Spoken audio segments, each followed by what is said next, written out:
Estamos de volta com o Argumento, a nossa conversa com o presidente do Banco da Amazônia, Valdecir Tossi. Mas, presidente, eu lhe perguntava no bloco anterior a questão da inadimplência do FNO, já que foi um ano de economia complicada e crise ainda perdurou. Isso se reflete realmente no pagamento? Reflete claramente nos pagamentos, né? Eu acho que nós temos alguns nichos de mercado que têm uma inadimplência maior.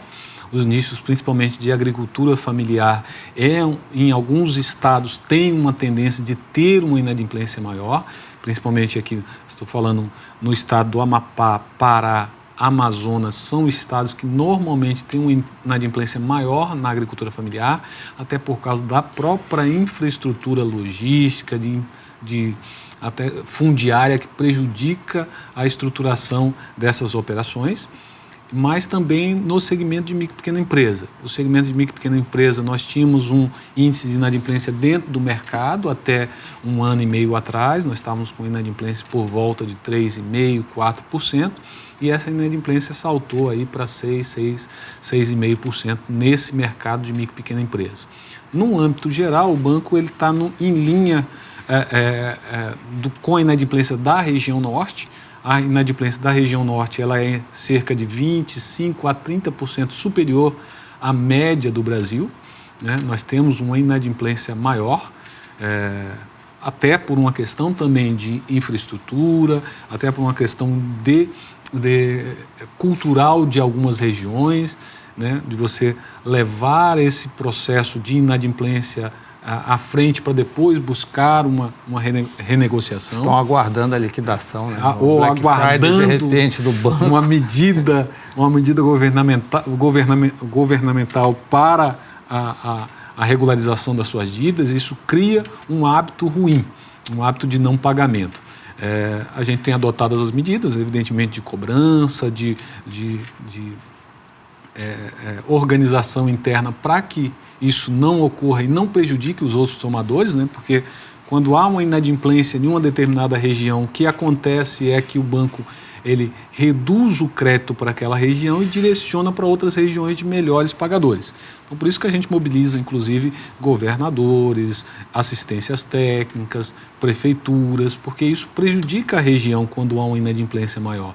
Isso prejudica o banco também. E o banco já deve ter feito um estudo que leva em consideração a questão logística, que é muito importante, você acaba de falar nesse detalhe.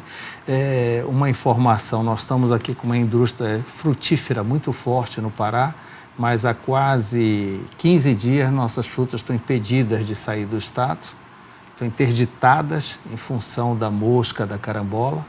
Né? Isso muda todo o quadro, todo o planejamento da indústria frutífera do Pará. Quando a gente financia o Banco da Amazônia, nós temos um risco adicional. Como o banco trabalha com financiamento de fomento, ou seja, longo prazo, eu estou implantando uma indústria, eu estou financiando uma indústria de frutas, eu estou financiando um produtor que vai plantar laranja, limão, ou cupuaçu, ou outro tipo de fruta, e ele vai plantar isso e vai pagar com 8 anos, com 10 anos.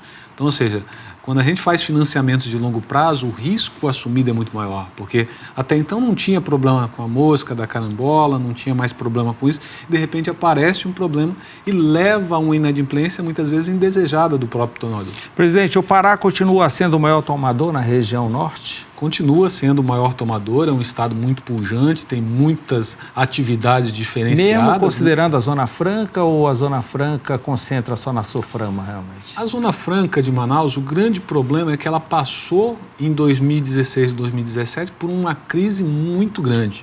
Nós tivemos o estado do Amazonas caindo um PIB em 10% em 2016.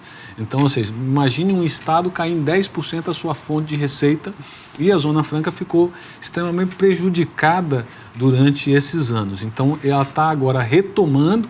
Há uma política do Ministério do Desenvolvimento para a indústria 4.0, para a modernização daquele parque, e, ao mesmo tempo, a preocupação da nossa região contra os subsídios, né, que as regiões recebem, que a nossa região norte recebe, e que é importante a manutenção desses subsídios para algumas indústrias. Então, por causa disso, muitas delas retraíram os seus investimentos. E no caso do Pará especificamente, que o senhor estava falando, eu acabei lhe cortando, colocando o Amazonas no meio, a característica principal é a agricultura familiar. A gente ainda não conseguiu diversificar a nossa matriz através de indústria, de turismo e assim por diante? O Pará ele é bastante diversificado, ele já teve uma dependência muito maior da agricultura familiar, mas a gente percebe um crescimento muito maior da agricultura comercial, ou seja, a agricultura comercial está crescendo muito no sul do Pará, abrimos agências, inclusive, novas no sul do Pará para atender, criamos uma superintendência em Marabá. E agora é interessante, nós já estamos vendo no Pará municípios especializados em determinadas frutas, o que é muito interessante. Eu fiquei sabendo, Dom Eliseu, por exemplo, é o rei da goiaba. Floresta do Araguaia, o rei do abacaxi. Né? Então, isso é bastante interessante, essa diversificação. É muito importante para um município, para um estado, ter essa diversificação de produção. Não só de produção agrícola, mas também de industrialização na sequência. Porque não adianta você querer trazer uma indústria sem ter a produção primeiro. Então, a produção básica, a agricultura, a pecuária, é o principal incentivo para que você traga a agroindústria na sequência. Né? Da mesma forma que a mineração também é assim. Se você não tiver minério, não vem a indústria de mineração. Então, obrigatoriamente, você precisa ter o básico primeiro para que as coisas aconteçam. Então, ou seja, você tendo uma produção de soja equivalente, você vai ter uma esmagadora, vai ter uma fábrica de refino. Você tendo um plantio de laranja, de cítrico, você vai ter uma indústria de laranja, uma indústria de sucos e assim vai.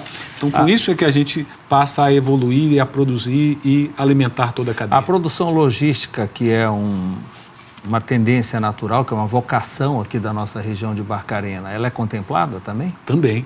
A gente tem financiado algumas indústrias e alguns portos no estado. Eu acho que para o próximo ano a gente está pretendendo, vai ter uma reunião do CONDEL agora da Sudeco e Sudene, é uma grande reunião que vai ter agora dia 29 de novembro em Fortaleza, e a gente quer aprovar o nosso FNO Infra, que é para infraestrutura, que nós temos conversado já com os governadores eleitos, que a gente precisa trabalhar mais nas PPPs, nas parcerias público-privadas, porque o FNO ele não financia diretamente o Estado, diretamente o município, mas ele pode financiar o saneamento básico através de uma empresa privada.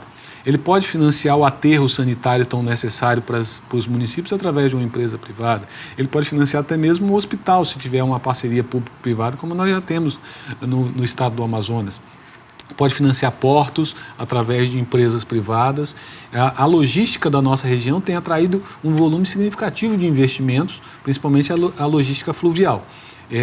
E isto o banco tem já apoiado e já feito muitos financiamentos nesse segmento. Presidente, o banco é ativo ou passivo na tomada dos recursos? Como é que eu lhe pergunto? Ele fica aguardando que um dono de supermercado vai e tome o recurso, ou ele tem definido lá que Belém precisa ser fomentado em supermercado? O banco, em geral, ele tem os estudos setoriais. A gente realiza os estudos setoriais e observa quais são as necessidades da região. Né? Evidentemente, você fomenta através dos planos estaduais.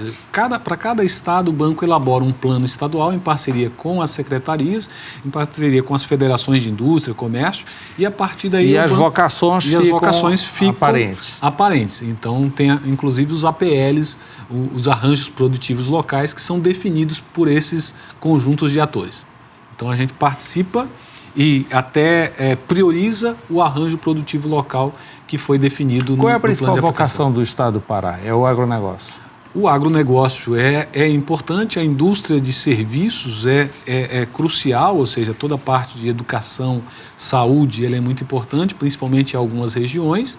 A indústria turística, ela é importante e é priorizada, apesar das dificuldades estruturais que nós temos para que essa indústria deslanche com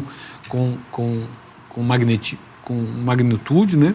E também a indústria mineral, que é um fator destacado aí no nosso estado. Presidente, nós vamos a um breve intervalo. Na volta, eu gostaria que o senhor falasse sobre o prêmio Samuel Benchimol, tá? Que eu acho que é de grande importância. Eu volto já.